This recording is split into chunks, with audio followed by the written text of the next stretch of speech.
Right, everybody, what's up? HA Reviews here, talking about some more Tokyo Ghoul. I think it's actually my 10th video now.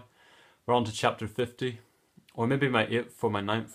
I can't really remember whenever I started, but yeah, I mean, 10's a special number, so it might be 10. I'm probably gonna look like a fucking idiot if it's not 10, but I don't really care, so yeah, just thought it was kind of cool to say that. Speaking of cool, at the start, I think with Kijima's death, they were sort of going for it, kind of making it cool and stuff, but I feel it was really overdone and overdramatic, and I didn't really like it, to be honest. I just felt it was too sort of try hard. And yeah, he should have probably just died right away. It kind of even went to the stage of it being unrealistic just to look cool in the way that he died, because I don't know, talking about cheese and shit like that, and then like him taking such a long time to succumb to being cut through the head. I mean, I have seen in things like in real incidents, you know, people getting beheaded and still being able to run and things like that. But I mean, talking with a like your head cut in half and stuff, that was very what's the word? Very like it was trying on my beliefs. It was very hard to believe the way he could still talk and stuff despite his head kind of being cut in half and bisected. But he is kind of a creepy Frankenstein kind of doll, creature kind of thing. I don't know. Like he's definitely, he doesn't really look human like the rest of them. So maybe, just maybe he'll survive. Like, and he's just going for a sleep or some shit. But nah, he's definitely dead. But I'm not going to rule it out just because it's Kijima that he might survive.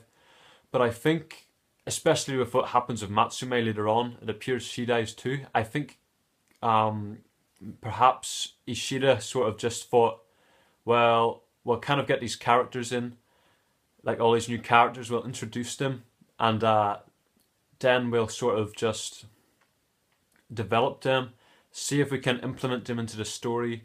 You know, I'm just going to put these new guys in, see if I can think of anything like creative for them to keep them in the story.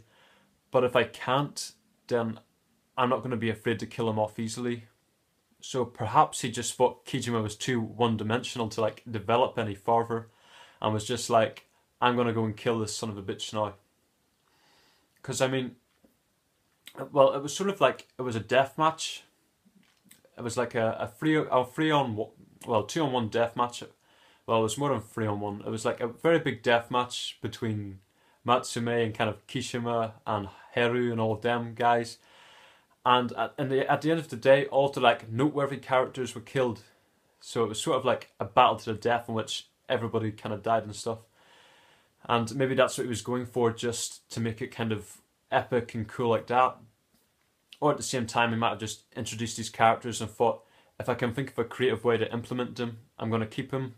But if it becomes a pain and I can't think of any way to keep him, in the sense that I'm just going to have to slightly change the story to give them a bigger role, then I'm just going to kill him and it's no skin off my teeth. So perhaps that's just what happened.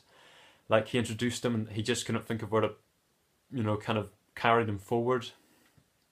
Or maybe he, you know, it was just a death match to the end and he just thought it would be awesome to just kind of kill all these kind of characters, kill everybody in this. It's interesting to see Furuta, I believe that's the name of Kijima's subordinate. It was very interesting to see like his true kind of colours, if you will, for like the first time as well, because we've never really seen that guy before, but it's like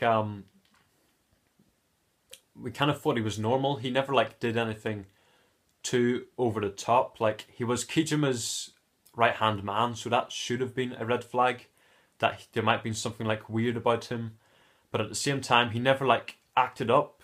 He appeared like a normal dude to me. So like, I was kind of thinking, just, you know, he might be like a normal character. But then whenever I see him fucking kill his own teammate, get him stabbed right in front of him, just like a human shield, that's so like barbaric a tactic you kind of see terrorists and like fucking using. To see him fucking do that to his own partner and then show no fucking remorse over it, and then gouge out Matsume's eyeballs straight afterwards, that was fucking insane to see. Like, that guy Furuta is one motherfucker, and I kind of fucking hate him already. Like, I was sort of nonchalant, neutral maybe is the word, more so towards his character. Like, I didn't really have a reason to like him or hate him. But after this, I just sort of fucking, I hate the guy. I kind of want him to die. Like, it's one thing to fucking stab your fucking teammate, and then it's another thing to fucking go on and blame it on the fucking ghoul and like act like it's not even your fault, you know? Like, it's one thing to kill your friend or your colleague, and then just another thing to not show any fucking remorse for it whatsoever. So that guy's definitely a cunt and deserves to get killed, and he probably will get killed because, yeah, characters are getting killed off like flies at the moment. He probably won't get killed off now, but in a while, definitely. Then, yeah, so we see Matsume get gouged through the eyeballs. She jumps back. And then the panel kind of says, "You missed," but I think he was talking to Matsume, unless he missed Matsume, but I think Matsume got stabbed there, and it looks like she died. Bringing me on to the last part of the chapter, which was definitely the greatest part of this chapter. The Tsukiyama v Kaneki, the long-awaited, highly anticipated fight for like the last 5 or 10 chapters, just to see where this is gonna go. This is what I was really looking forward to, and I'm so pissed off that the way it kind of just ended so suddenly. Like having to wait for next week again. Shouldn't even be too bad though. I'm actually off this week, not doing anything, so yeah, I mean the wait shouldn't be, well, I suppose the wait will be longer in a sense because I've got less shit to do, but I don't know, just because I can kind of do whatever I want, like this week, it's not going to be too bad. This fight was really awesome, but it was also very kind of sad as well. Like seeing Sasuke kind of being logical and having all this like rationale fought against Tsukiyama, saying, "You're screwed, you know, your guards are dead, you might as well give up." And then Tsukiyama just defying all logic and just being himself, kind of going with what's in his head, his brain, his ideals, his mind. Sort of like what he always kind of does, well, he used to always do. Like just kind of being himself, the way he kind of just goes with, he kind of goes with his mind, as I said, like his impulses, and just kind of goes with it, like does what he wants to do. So yeah, it was kind of, I admired him for just being himself here and just kind of telling, you know, Sasuke, I don't care, I'm gonna go out my way doing this. But you know, Sasuke has a point. Like, although he does have Kane, who I believe a few chapters ago was running up to the roof. I think I've read that, and then a guy in the comments, "I want to come in." Shout out to that guy for what it's worth. Whoa, all 8 subscribers can go check him out. Yeah, but yeah, so we were both thinking Kane was going to come up to the roof and kind of, you know, intervene in the fight. And yeah, that's probably Shu's best bet for survival here. So that actually might have happened at the end, because you see Kaneki's arm fly off, but you don't see who actually cut it off. Like, it could have been Tsukiyama, and it was probably implied that it was Tsukiyama, because although he was pinned down, Kaneki kind of went psycho at the end. I don't want to talk about that too much though.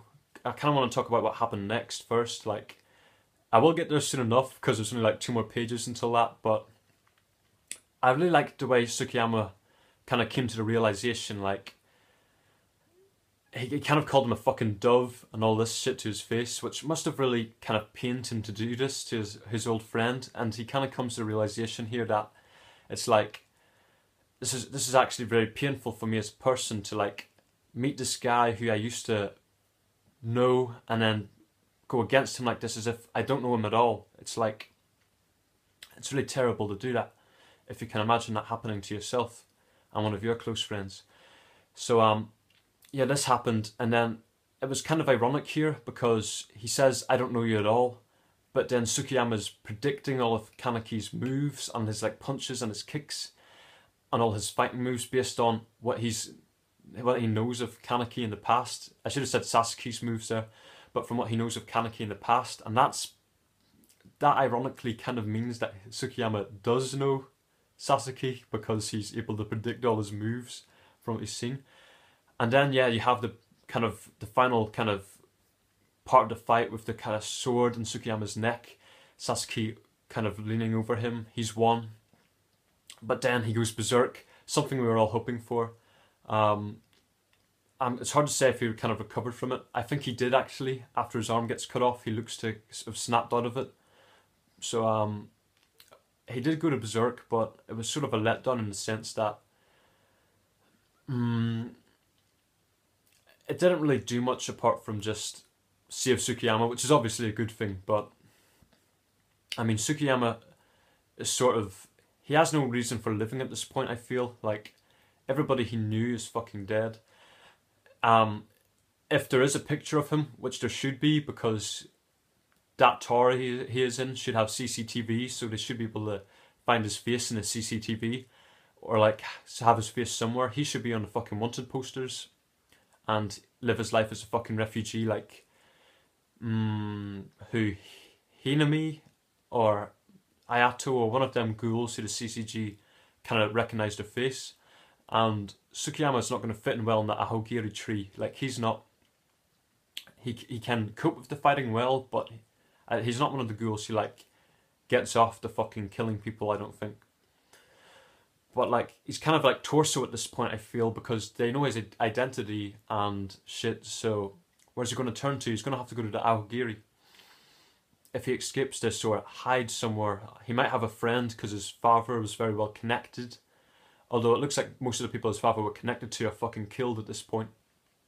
Like, everyone who ever cared for him or knew him at all got fucking wiped out in this kind of raid of sorts. So yeah, I don't really sure what the fuck's going to happen to him. I mean, he said it himself, I'm so lonely. And yeah, I feel really kind of shit for him. Like, what's he to do now? I mean, putting yourself in that situation, it's like, I mean, I can't, whenever I did it, I couldn't think of a solution. Like, if you survive, what you're going to do. But, like, it's obviously better than fucking death. He's got to survive, he knows that. But anyways, as the arm comes off at the end, that could be Tsukiyama. Maybe it could be Kane or somebody else coming in from behind. Although if it was Kane, it would probably more realistically be like a sneak attack for the head rather than the arm. Because, you know, decapitating Kaneki would probably be more useful than just getting rid of his arm. Especially considering ghouls fight primarily with Kagami. Like, even if Tsukiyama gets rid of Kaneki's arm, Kaneki's still going to be able to Sasuke's still going to be able to beat the shit out of Tsukiyama. Because he's got the Kagami and stuff. And ghouls don't even really fight with their arms. I mean, I know in human terms we think if you lose an arm in a fight you're pretty much screwed.